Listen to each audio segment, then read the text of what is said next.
I always hear like comments when I walk out. It's always so funny. All right, good afternoon, everyone. For the second time in recent days, a California community has been devastated by a mass shooting, and families are mourning loved ones lost to a senseless act of gun violence.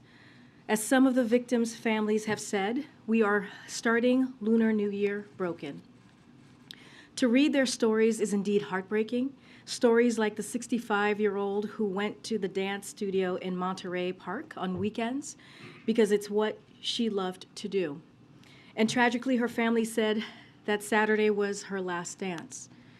We've read moving tributes for the former dance student who helped manage the studio from his fellow dancers and his teachers. A grandmother whose family described how hard she worked to give back to her community and care for her loved ones died after being taken to the hospital in critical condition. We have mourned lives lost in mass shootings after mass shootings.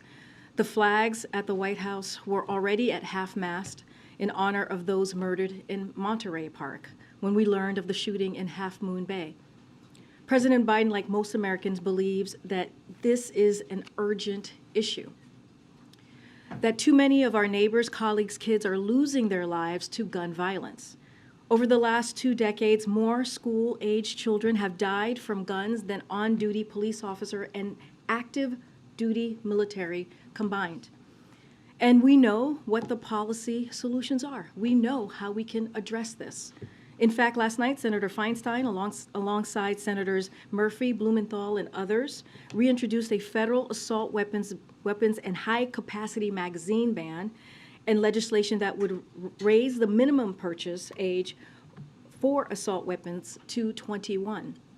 The last time we had an assault weapons ban on the books, thanks to the President and Senator Feinstein's leadership, mass shootings actually went down.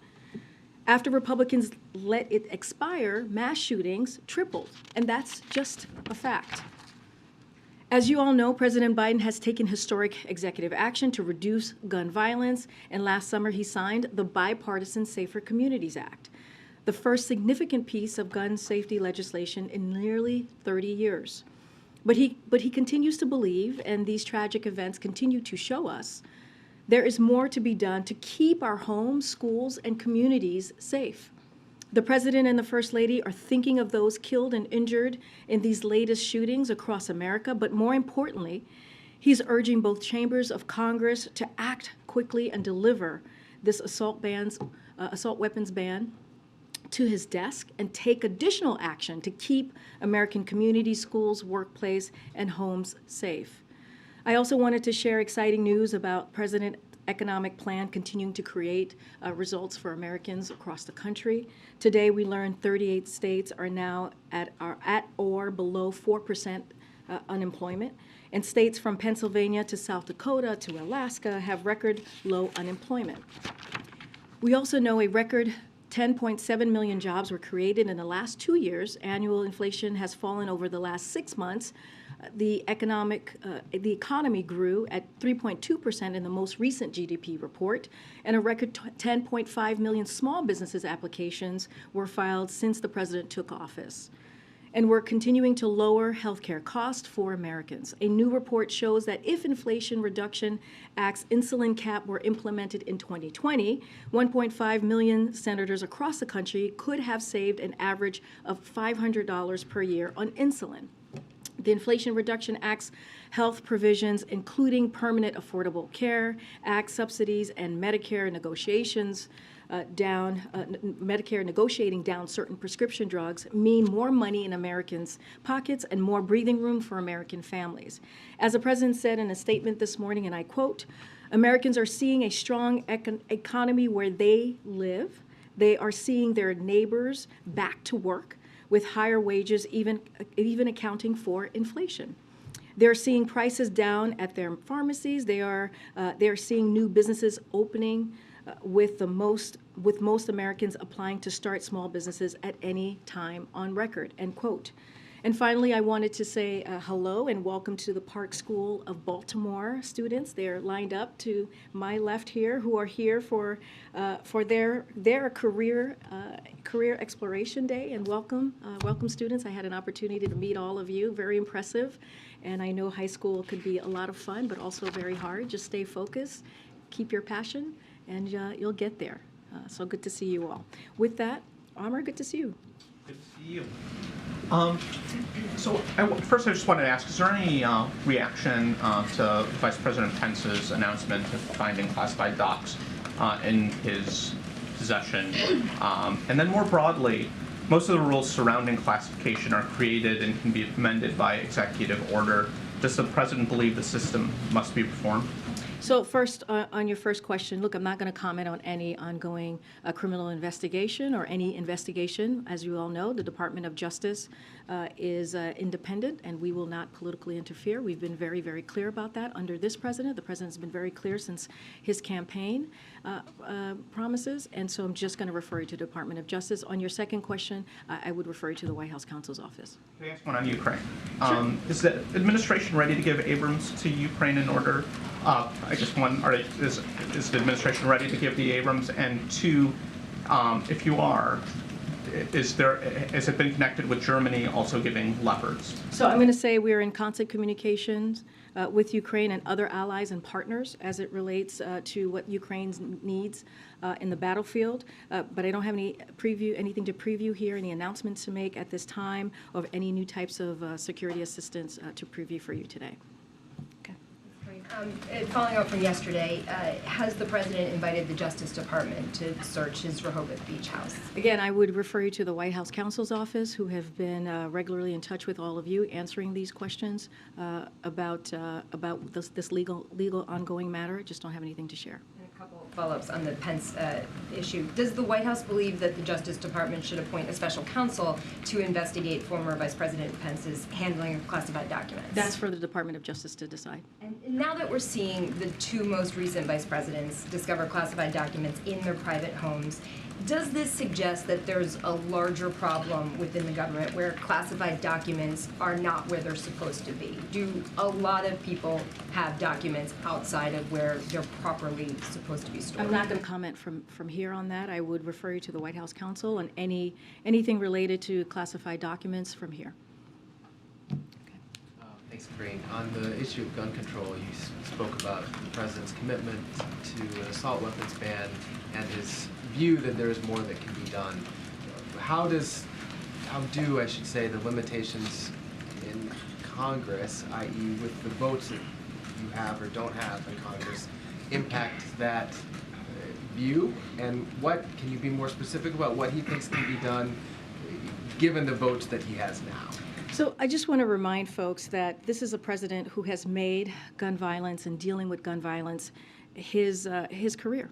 And he's actually been very, very instrumental in pushing forward these types of gun reforms that we have seen, whether it is what we saw with the assault weapons ban 30 years ago that he helped get done with Senator Feinstein, or signing the bipartisan piece of legislation that he signed into law just months ago. That was, again, the most significant piece of legislation that dealt with gun violence. And let's not forget, he has made this a priority for him in his presidency since day one with historic executive action. So I say all of this to say is this is a priority for the president. When folks thought we wouldn't be able to get a bipartisan deal done on dealing with gun violence, that was able to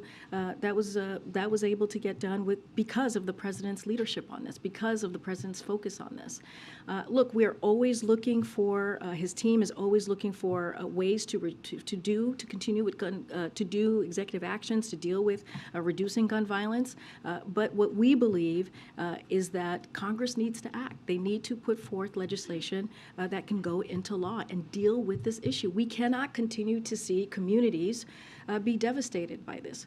As a parent, we should not be waking up every morning worried that our child or our kids may have to deal with gun violence. If you're going to the grocery store, you should not have to worry about going to the grocery store and potentially having to deal with gun violence, or going to the movies, watching a movie with your partner or with your kids and eating popcorn and potentially having to worry about gun violence. And so the president has been very clear, and this is not just the last 2 years, this has been the many decades of his career. So we're going to have to continue to have those conversations with Congress. We're going to continue to call on Congress to take action. On a separate topic, U.S. officials have determined that Chinese companies have been sending non-lethal assistance to Russia for Ukraine.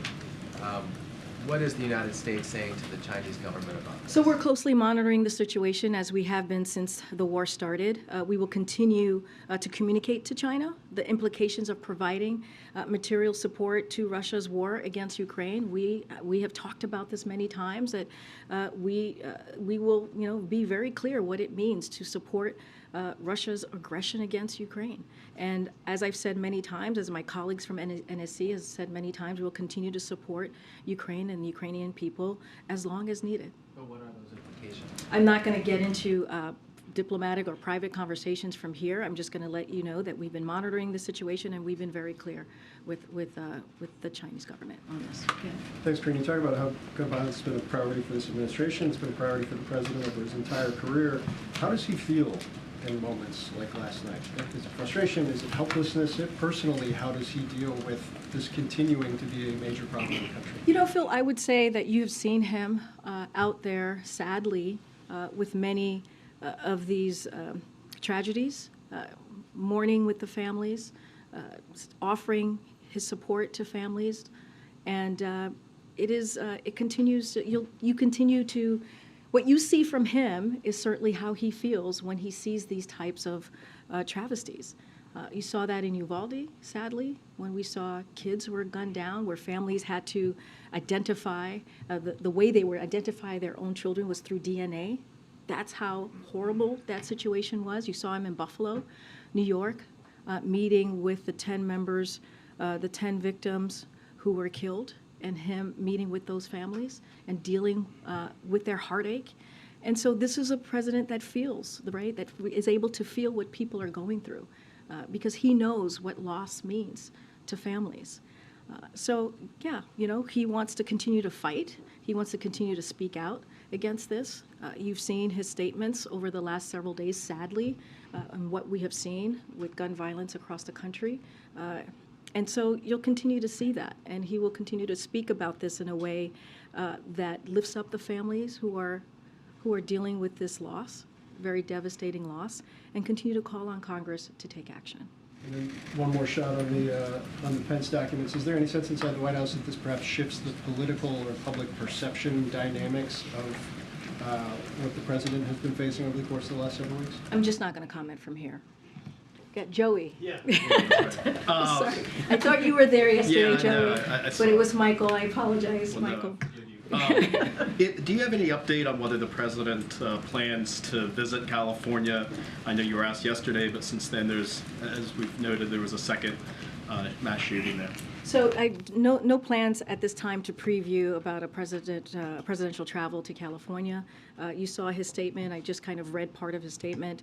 His heart goes out to the families, to the victims of the families, and we will continue to fight to make sure we deal with this issue. We deal with gun violence. We started with the executive actions, the historic executive actions that the president was able to do the first 2 years of his administration. We were able, again, as I mentioned, sign a bipartisan piece of legislation to deal with gun violence, but we need to do more. We need to do a lot more, and so the president's going to continue to call for that. I don't have anything to preview about a trip. Yeah, and you were kind of alluded to this, or asked a little bit about this, but I mean, what is the strategy now to pass the assault weapons ban that Feinstein introduced? I mean, you're talking, of course, about a Republican-led House now, and so how? I mean, what can the White House do to actually overcome those numbers? Yeah, and one thing I just want to go back to on California, the president has been in touch with local and state leaders, and his team continues to offer support to the local government and clearly Governor Newsom's team in any way that we can to be helpful to what they're dealing with today, this week, I should say. Look, it is, you know, it is a priority for the president. It really is. That's why he's taken executive actions.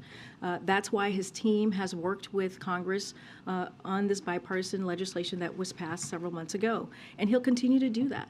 And, you know, I think if you all remember, and many of you reported this, that how difficult it was going to be for the president to get any bipartisanship the first 2 years of his administration, and he was able to get historic pieces of legislation done.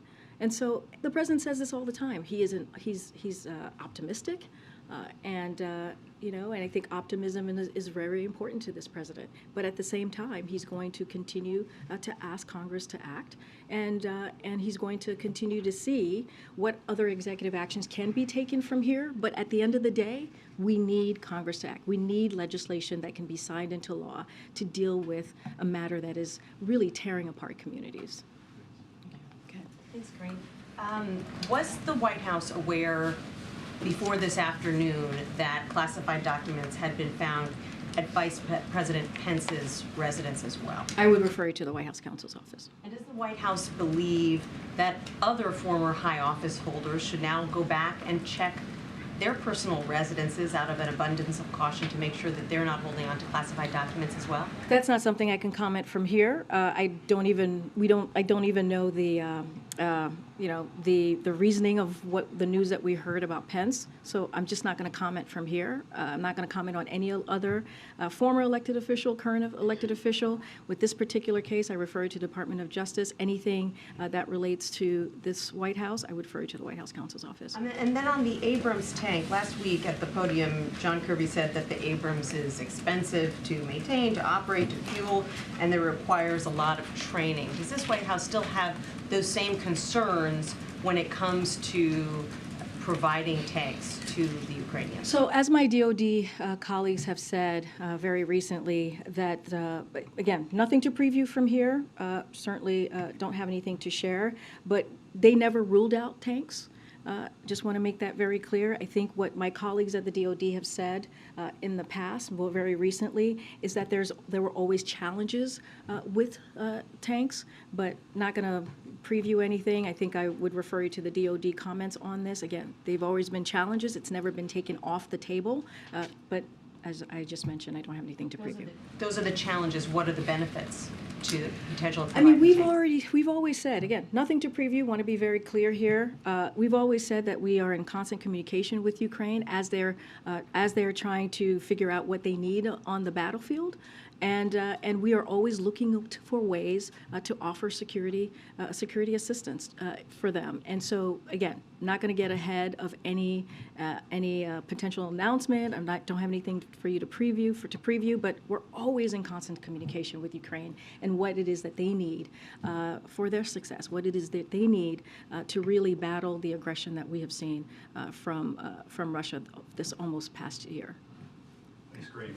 Germany's ruling party just confirmed that they've decided to send Leopard tanks to Ukraine. Do you have any comment on that? And is that linked to, in any way, reversal of this consideration of the U.S.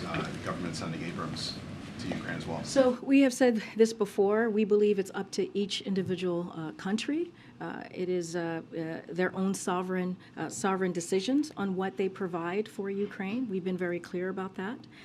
And we always appreciate what our allies, our partners are doing to make sure that Ukraine is able to defend itself. I'm not going to go beyond that. Again, don't have anything to preview from here. And then switching topics on Ticketmaster, there was this hearing in the Senate today. Given the White House's concern about monopoly power, does the White House believe the Live Nation Ticketmaster merger should be unwound, given what we've heard today from senators expressing that concern as well? Are you a Swiftie? Is that what it's called? I don't know. Things that you learn. Look, President Biden is a strong proponent of increasing competition in our economy. As he said last year when he signed the landmark executive order on competition, and I'll quote, "The heart of American capitalism is a simple idea.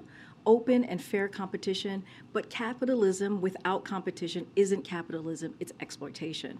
So I'll say one more thing about the executive order. It establishes a whole of government effort to promote competition in the American economy, because we know the lack of competition leads to higher prices and worse service. So again, capitalism without competition isn't capitalism, it's exploitation, and that's why he's really made an effort with his executive actions to deal with something that truly matters to the American people. Same concern And the apply to- Swifties, apparently. Does the same concern apply to Google, which is facing new DOJ action today? Look, I'm not going to get into DOJ action or what DOJ is potentially, any legal matters that they potentially are taking. What I will say is more broadly is how the president is a proponent for increasing competition in our economy, and he has shown that through his actions. On gun violence, you've mentioned the potential for further executive action. Is there an active review underway of other potential executive actions? Where is this being worked on within the administration? So don't have anything to share on any active review. What I can say is that the president has asked his team to do all they can through executive action to reduce gun violence. We've seen him make his historic progress via executive action to deal with this dangerous violence that we're seeing, gun violence specifically, that we're seeing across the country in dangerous hands. So we'll continue to pursue executive actions to reduce gun violence. Don't have anything right now to share or preview or list out what is it that we're exactly looking at. But his team is always looking at ways to improve, to deal with an issue, again, that is devastating communities across the country. But I also want to be very, very clear here. In order to deal with this, we need Congress to act. And that's the way that we're really going to be able to deal with a matter that is, again, devastating communities, devastating families across the country. On documents, I realize you don't want to comment on existing issues, but there is clearly an ongoing issue across administrations with handling of classified materials. Perhaps this isn't the right time for this White House to lead a review of U.S. policy on classified materials, but is that something that the White House is considering? Is there someone who would be the right person to lead a review of the current challenges that are obviously tripping up people from all parties? Understand the question, and I know it's going to come in many different ways, but I'm going to refer you to the White House counsel's office, who would be the best, they would be the best folks to talk through about that. Thank you, Karine. I want to follow up on Ukraine. The administration has been relatively successful in forming alliances, not just in Europe, but in Asia as well, Australia, New Zealand, and Japan, against Russia, of course, and imposing economic sanctions. But is the White House satisfied with the military assistance that these countries are giving? I know you're going to say it's a sovereign state and they can decide for themselves, but at this point, as we're approaching the one-year anniversary, are you satisfied with what you ask from alliances to give to Ukraine militarily? I mean, look, we've always been very appreciative of our allies and partners in their efforts to help Ukraine and what they have decided their security assistance is going to be for Ukraine. And so we will continue to be appreciative. We will continue to thank them.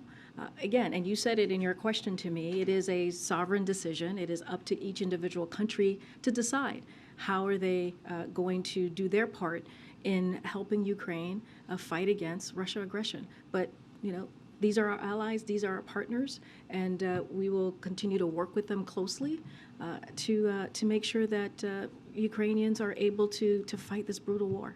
Do you think it's holding these alliances? Say that last part. The alliances, are they still holding? We believe that they are. I'm going to come back down. Go ahead, Steve. Thanks. It being the White House's position for the last several weeks that the president's legal team did the right thing, is it the initial observation of the White House that the Pence legal team did the right thing? That's not for me to comment on from here. I would refer you to the Department of Justice. One of the things that the Pence team seems to have done in the last week is make public disclosure of this circumstance. Advise NARA, but also advise Congress and now the public. Any reflections among the communications and press staff here as to how the Pence team handled it versus how you guys handled it. Steve, I understand your question and I hear it. We've answered your question in many different variations. I'm just don't have anything else to share from here. If you have any more specifics or details about this, about the ongoing legal matter, I would refer you to the Department of Justice. Anything else, I would refer you to the White House counsel's office. For 2 months. Thanks. Does the White House have a response to Israeli Prime Minister Netanyahu's surprise trip to Jordan today to meet with King Abdullah? And do you think it could help reduce tensions in the region? I have not seen those reports. I have not been able to talk to our National Security Council about it. But clearly we are, as you know, Jake Sullivan just recently went to Israel to meet with his counterparts to continue the very important relationship we have with Israel. Just don't have anything further.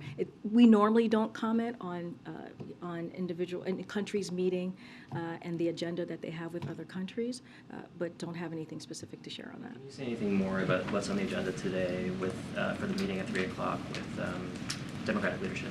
So, as you know, the president is very much looking forward to meeting with the new Democratic leadership, and that is happening pretty soon, less than an hour.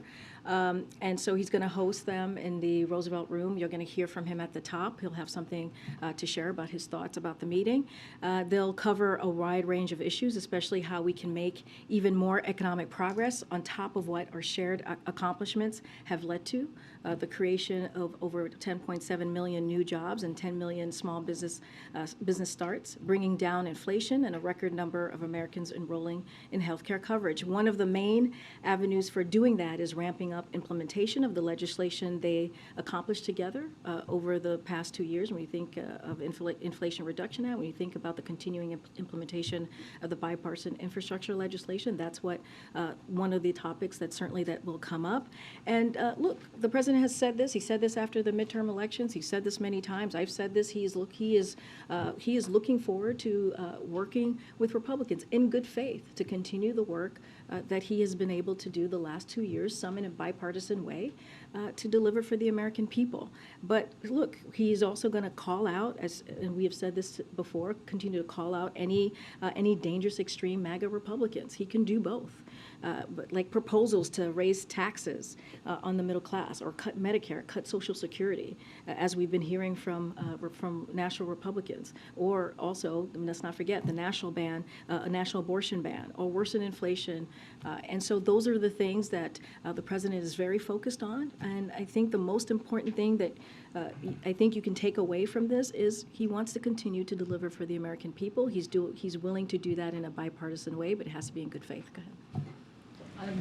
That was one of my questions about the preview, but one of the things I wonder is the president has received some Democratic criticism about how he has handled some of the things that he has said about the documents matter. Do you expect that he might address that with the Democratic leaders, because it's obviously got political implications for just how he's perceived and perhaps some of his political strength going forward? Yeah, I kind of talked about this, Kelly, a little bit yesterday, and some of those same criticism from Democrats. They also said they believe the president did what he needed to do and has handled it fully and in a cooperative way.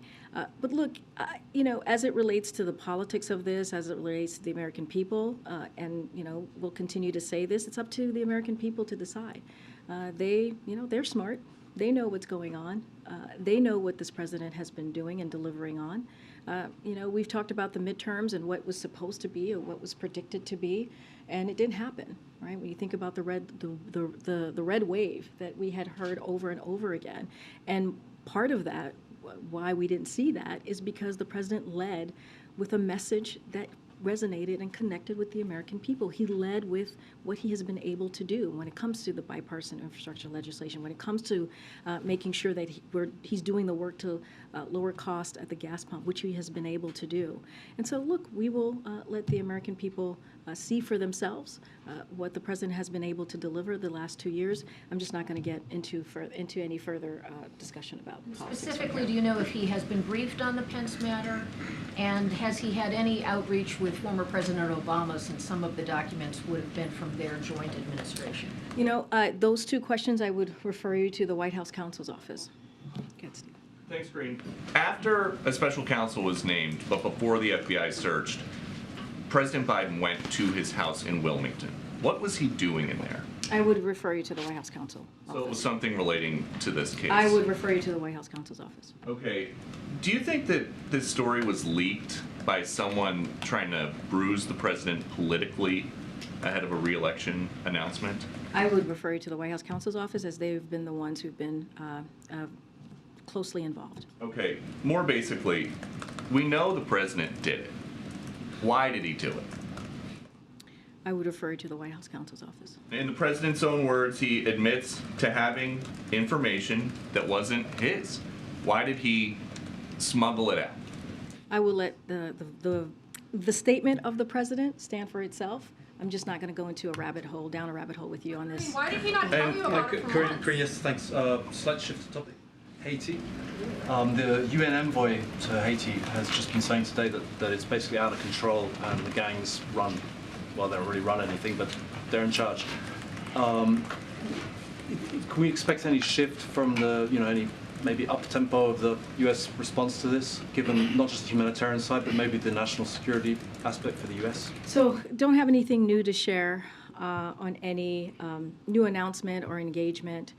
Look, this is something that we have been monitoring very closely, and we have done, everything that we can to, in this time, to help the Haitian people, to help in a way that could really make a difference in the humanitarian aid, as you just laid out, and I just don't have anything else to share beyond what you laid out.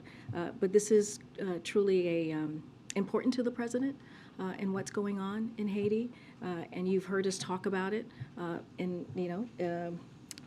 Over the past several months, you heard the president talk about this at Knowles when he was in Mexico City, when he met with the Canadian Prime Minister, when he met with the President of Mexico. It was clearly on the agenda, and a conversation that they had. We had a readout on that specifically. It was brought up in the press conference that they had.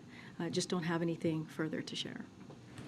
Karine, since you don't have any answer on the classified document, Go are ahead. you still a good fit for this job? Go ahead. Go ahead. Because we Go ahead, do my not friend. seem to have any answer for you. Go ahead. Go ahead, my friend. Has any meeting been set between the president and the speaker yet? Don't have a meeting to announce from here with Speaker McCarthy. I know that it is we've commented on this. This is something that the president is certainly looking forward to. And look, he's willing and wants to work with the speaker in good faith and delivering in a bipartisan way for the American people. Don't have anything to preview at this time. Before or after the State of the Union? This is something that he would, as you know, it's tradition, right, for the president to meet with the new Congress before the State of the Union. Just don't have anything to share at this time. On the meeting that will happen, I know that when the president spoke about it, it was in the context of the deficit and debt, having those conversations. Is that sort of what the engagement would be limited to, or would the president want to expand out the, you've talked a lot about gun violence or the border? So, look, there's going to be a range of issues that's going to be discussed. As you mentioned, when he was talking about the deficit, he was talking about wanting to work in a bipartisan way to continue to lower the debt, right? Which he has been able to do by $1.7 trillion in a historic record. He's always willing to have good faith conversation to deliver for the American people in that way. But when it comes to, the debt limit, the debt ceiling, the president has been very clear. I have been very clear. You've heard from our economics team about that, how this should be done without conditions. That still stands. And we can't forget that, and I talked about this a little bit yesterday, the debt ceiling has been dealt with 78 times since 1960, 49 times under a Republican president, and 29 times with a Democratic president. And let's not also forget, I think this is something that people who need to understand, when you talk about the debt ceiling, you're talking about not more new spending, you're talking about what Congress, the bill that Congress has racked up, right? This is their basic duty to deal with the debt ceiling. When the president walked in, if you look at the debt ceiling right now, 90% of it was before the president walked into office. So this is their duty. This is their duty to do this in a bipartisan way. That's what we're talking about. And when Republicans are saying they're going to, they want to cut Social Security, they want to cut Medicare, they want to cut programs that Americans have paid into. That's going to hurt senior citizens, that's going to hurt our veterans, that's going to hurt taxpayers. And so that's what we're talking about. And so it is their basic duty to deal with this. Go ahead, Stephen. Oh, thank you, Karine. I have two questions. The first, New York Congressman Nick LaLota is skipping tonight's presidential reception for new members of Congress in protest of White House coronavirus rules that require an attestation of vaccination and a negative test result. LaLota says the rules are arbitrary and unscientific and should be far behind us. Does the White House have a reaction to that? So haven't seen that reporting or those comments from the congressman, but I'll say this. We have protections in place to protect staff and the President of the United States. COVID isn't over. We've been very clear about that. Hundreds of Americans are dying every day, and cases are increasing right now, today. That's why we take common sense measures like COVID testing ahead of large indoor gatherings at the White House. And so this is an important issue that's been important when we're talking about COVID and dealing with COVID and coming up with comprehensive ways to make sure that people get vaccinated. That's something that the President dealt with from day one of his administration. If I could just follow up very briefly on that. I'm curious if there was a reason that we still have the vaccine attestation rule, especially considering the very highly transmissible Omicron mutations that can elude most of the common vaccines. So what I can tell you, Stephen, is we listen to the experts and we look at the data. We pay very close attention to science, and just don't have anything to say beyond that. That is something that our experts, we take their advice when it comes to things like that. My second question is regarding a comment from Senator Ted Cruz.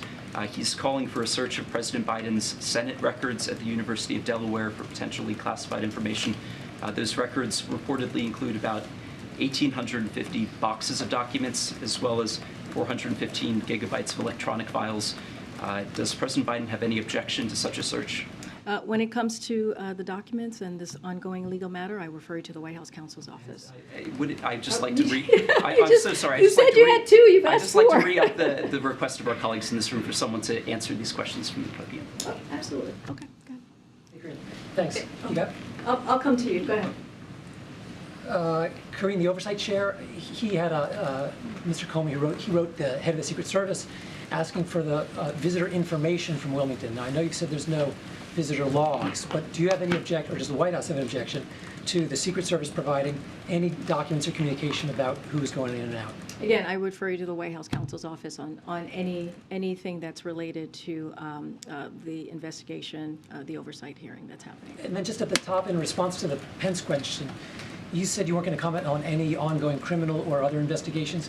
Is there any reason to believe any of these are criminal investigations? I'm just saying I'm just not going to comment on any type of investigation. The Department of Justice is independent, and we just don't comment on any investigations from here. Yes, Karine, on gun violence, it's very clear to everybody that gun is a problem in this country. I'm going to give you an example. In Africa, when we see news from the U.S., like a 6-year-old boy bringing gun to school, and we see people going to the movie theater being killed by gun, and also seeing people in this country that have not seen war, but are killed by gun, is extremely scary for us. And we have seen that this country is very developed. What do you think is preventing the Congress to act when it comes to gun control? And what can more President Biden do to move on and do something to control the gun? And my question comes because I'm a mother. I have 2 daughters, and when they go to school, sometimes I'm afraid that maybe his little colleague from school will bring a gun, or even in random place, we get shot. This is very, very scary, and this is a problem, and we saw recently people also dying by gun. What can President do more to move on and control the guns? And please, what do you think the Congress is waiting to act?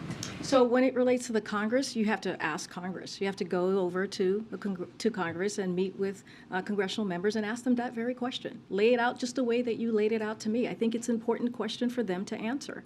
But also, we saw last night Senator Feinstein, along with Senators Murphy and Blumenthal, reintroduce the assault weapons ban, which we support. And we encourage for Congress to act on that piece of legislation.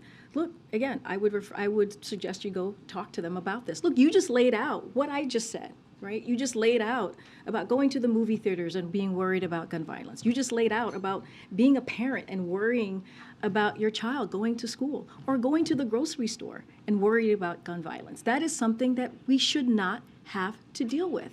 And this is something, again, if you look at the president's record as a senator, you look at his first 2 years as president, he's dealt with this issue. And he's going to continue to do what he can from here, use the tools of the federal government to take action. He has taken historic executive actions, as I just laid out moments ago. But when it comes to really, truly dealing with this issue, we need legislation. We need legislation. We need Congress to act. So we are thankful and we are hopeful to see what occurred with this legislation that was introduced, again, by Senators Feinstein, Blumenthal, and Murphy. And we're going to continue to encourage Congress to act. But I would pose the question that you just asked me to Congress. Okay. Just a follow-up quick, still on gun violence. We have spoke, like between me and some friends, that in this country, and this, I'm making this point because we need to remind people that America is the only country on earth that people die by gun without even being in war. Because I'm giving this example because in Africa there is countries in war, but people doesn't even have access to gun. It's very hard because the government and everybody is very conscious that the guns can cause a lot of destruction. But in this country, it's very normal for everybody to have access to gun, and this needs to be controlled. But what can people like me, common people, what can we do to help control gun in this country? Well, look, what I can speak to, there are many ways that people can get involved in dealing with the gun violence that we're seeing here. I'm not going to make any suggestions, but there are ways that folks can go out there and participate in a way that's healthy, in the way that actually helps deal with a real issue. What I can speak to is what the president has done. What I can speak to is what the president believes. What I can speak to is the president's record on this, which is you can see for yourself as a senator this last 2 years as president in the executive actions that he's taken. He signed a bipartisan piece of legislation, as I just mentioned moments ago, to deal with, in taking one step to deal with gun violence. And so, look, that's what I can speak to. That's what we can talk about very clearly. And we are going to continue to discuss and have the conversation and call on Congress to act. All right, go ahead. Thanks, Karine. We heard you talk about the statements that President Biden put out, but why haven't we heard the president address the American people on camera about these recent shootings? He's taken, which one? About the shootings that have happened recently. Yeah, I mean, he has... He's talked about it many times, as you know, and I'm sure you'll hear from him in the upcoming days to talk about what he has seen and how devastating the gun violence, especially this week, has been. And look, you've seen him, as I mentioned, in Uvalde, when he was comforting the parents of the kids who were murdered. You saw him in Buffalo when he was again, comforting families who saw their family member murdered. And it's been too many. And so you'll continue to hear from us. I think when the president puts out a statement, that is a very powerful action by the president. You all take it. You all repeat what the president has said. So I would take that as a serious communication from the president, as you all already do. And he'll continue to speak out about it. And have you spoken with the president about the most recent report that more documents were found at his home personally? No, I have not. Why didn't Biden tell your response about the documents? Does the White House have a response to former Secretary of State Mike Pompeo, who in his new book and in a tweet sent this afternoon has referred to Jamal Khashoggi as an activist and a part-time stringer. So I'm gonna let Mr. Pompeo speak for himself. Here's what I will say, and what we will say from the White House about this issue. From the earliest days of this administration, we took the murder of Jamal Khashoggi very seriously. That included releasing intelligence community report on the murder, which was not done in the last administration, sanctioning a number of Saudi officials and entities, and instituting the so-called Khashoggi ban. Again, I will let Mr. Pompeo speak for himself. Do you think Jamal Khashoggi, would you consider him an activist? I'm not going to get it. I'm not going to get into describing Jamal Khashoggi. I can tell you how we acted and what we have done over the past 2 years, and be very clear on what the White House has the actions that White House has taken. Okay. Thank you so much. Another Africa question for you today, with news that the UN ambassador is heading to the continent and Janet Yellen is there right now. What messages are these two top cabinet officials trying to send to African countries broadly? How do you combat concerns and perceptions that the continent is yet again being used as a battlefield for a proxy war between East and West? And then also, how do these visits lay the groundwork for the president's promised visit to the continent? And any details on that would be awesome. Well, to your last question first, don't have anything to preview about the president's visit, potential visit to Africa. We have said that he is going to make a visit, just don't have anything to share at this time. So our partnership in Africa is not about other nations. Our partnership there, it's as demonstrated by our commitments at the U.S. Africa Leaders Summit. The United States sees African countries as genuine partners and wants to build relationship based on mutual respect. That's what you saw at the summit, and that's what the president has been consistent on, and that's what we want to see. Our focus is on Africa and our efforts to strengthen these partnerships across a wide range of sectors, spanning from businesses to health, to peace and security.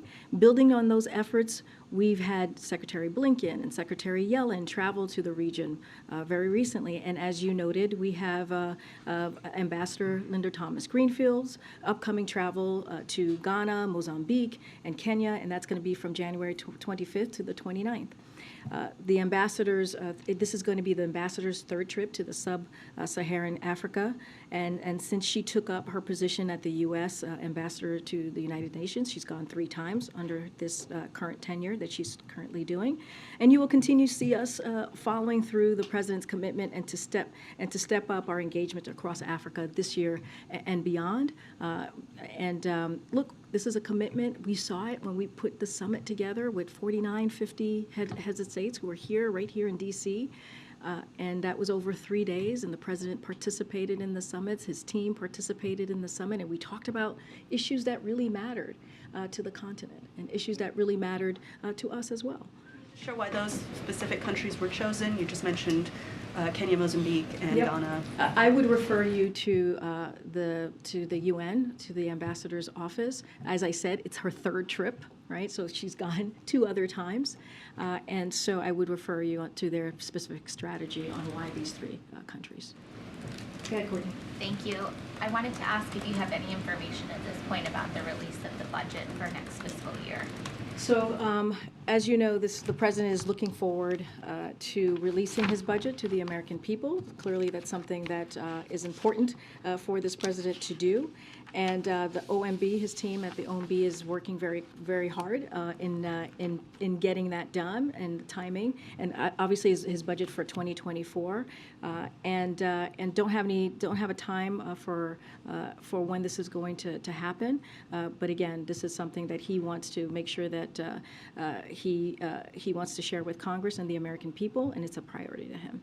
It used to be at the beginning of February, and when you entered the administration, I don't think you all have met that deadline yet, or that time frame yet. Does that have anything to do with when last year's appropriations were done? I mean, what's affecting why you wouldn't have a date yet? So look, the omnibus, the timing of the omnibus late last year certainly has an impact on the budget's timing, but certainly we'll be in touch with when we're ready to share the president's 2024 budget. Thank you. Go around. Thank you. There was reporting from Japan that the U.S. decided it will not deploy land-based, medium, and intermediate range missiles to Japan. Can you confirm this decision and say what is under consideration in terms of where the missiles will be deployed? So according to the Department of Defense, there are no plans to deploy capabilities to Japan that range that range beyond 500 kilometers. So I don't have anything more to share. I would refer you to the Department of Defense. Go ahead. When the president speaks on the economy later this week, how much of that will be talking about his own record and how much will be warning about what Republicans in Congress want to do, such as the sales tax? So just a little bit of what he's going to say. As I announced last week, for those who may have missed it, on Thursday, President Biden will deliver remarks on the economic progress we have made since he took office. The president will contrast his plan to build an economy from the bottom up and the middle out, and to protect and strengthen Social Security and Medicare, with the congressional Republican plan to cut Social Security, Medicare, and other vital programs and impose a 30% national sales tax that will increase taxes on working families. His remarks will be in Springfield, Virginia, with union workers who are benefiting from his economic plan. And so we'll have more to share on that tomorrow. But again, as you just heard me lay out, it's going to be a contrast with what we're trying to do and what the Republicans have laid out. But again, the president has always been very clear. He's willing to work in good faith in a bipartisan way with Republicans to continue to deliver on the economic successes that you've seen from this administration in the last 2 years. Thank you. Thanks, Karine. Thanks, Karine. I want to ask about, to follow up on the story of Chinese companies providing assistance for Russia. Did you have now a clear sense whether the Chinese government is aware or approving this or not? And my second question is on Turkey, but can you please answer this? Oh, I'm sorry, can you say your first question again? It's just hard to hear. About the Chinese companies providing assistance for Russia. Do you have a clear sense whether the Chinese government is aware of that or not? So can't speak to that, if the Chinese government is aware of that or not. We're closely monitoring the situation, as I just stated earlier, as we have been since the war started. And we will continue to communicate to China the implications of providing material support to Russia's war against Ukraine. Don't have anything specific on what they know or not know, but we're certainly always communicating with them. And on Turkey, yesterday, President Erdogan said that Sweden should not expect that Turkey would support Sweden to join NATO over Quran burning. How do you respond to his comment and also to the incident? So I talked about this a little bit yesterday about how we see this, and we have said before, many times before, that Finland and Sweden are ready to be NATO allies. That's how we see things. Both are members of NATO's Partnership for Peace and NATO's Enhanced Opportunities Partnership. Their militaries work seamlessly with alliances, forces. Finland and Sweden have already taken concrete steps to fulfill the commitments they made under the trilateral memorandum of agreement with Turkey, signed on the margins of the NATO summit in Madrid, as you all know. And that includes substantially strengthening their bilateral cooperation with Turkey on key security concerns. We continue to expect that NATO will formally welcome Finland and Sweden as members. This will enhance their security as well as that of the Euro Alliance region. So as their membership process continues, the United States is fully committed to Finland's and Sweden's accession. The strength of that support, bless you, can be seen in our Senate's overwhelming bipartisan support for vote for their membership, and so again, that's where we stand on that particular matter. Okay, go ahead. Thank you. In the last several weeks, major IT companies like Google, Microsoft, Amazon have fired thousands of IT professionals. A significant number of them are either Indian Americans or Indian IT professionals. So two questions. These companies are saying that a recession is on the horizon. That's why they're firing these people. Does the president think that there is a recession coming up? And secondly, these Indian IT professionals who are on H-1B visa, they have to leave the country in 16 days. These people who have their families, kids studying here, their house and mortgage, they're asking for more time to stay here so that they can find an alternative way to sustain themselves. So more broadly, I'm just not going to speculate why companies, individual companies, have made specific personnel decisions. That is for them to speak to. But you don't have to take my word for it. Our economy is continuing to grow in a steady and stable manner, as you've heard us from here, and you just have to look at the economic data. When you look at the CPI data, you look at PPI, and so. More broadly, again, when it comes to economy, layoffs remain near record lows according to job opening data. Again, I'm just not going to get into specifics or why this is happening. This is something for individual companies to speak to. And look, the president has said this many times. He's going to do everything that he can to make sure this is an economy that works for everyone, that works from the bottom up, middle out, and that's what you've seen from his economic plans. But the president understands firsthand how the impact of losing a job can have on a family. He understands that very personally, but just not going to get into individual specifics.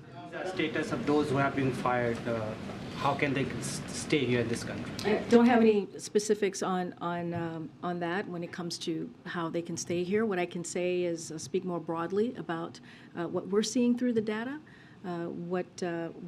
Don't want to comment on individual companies. I can speak to how the economy has actually been more of a stable and steady growth because of the president's actions. Go ahead, Laura. Hi. Heading into this meeting with the congressional Democratic leaders, is there anything you can tell us about the relationship between President Biden and Leader Jeffries? Obviously, we know his relationship with Speaker Pelosi before, and he goes way back with Schumer, but what kind of relationship, if any, does he have with Congressman Jeffries? The president sees Congressman Jeffries, Leader Jeffries, as a vital partner in this and is looking forward to continuing to work with the congressman and also is proud to work with the congressman closely as we push forward on our shared agenda, our shared priorities in the 118th Congress. Okay. Thanks, everybody. We'll see you tomorrow. Thank you.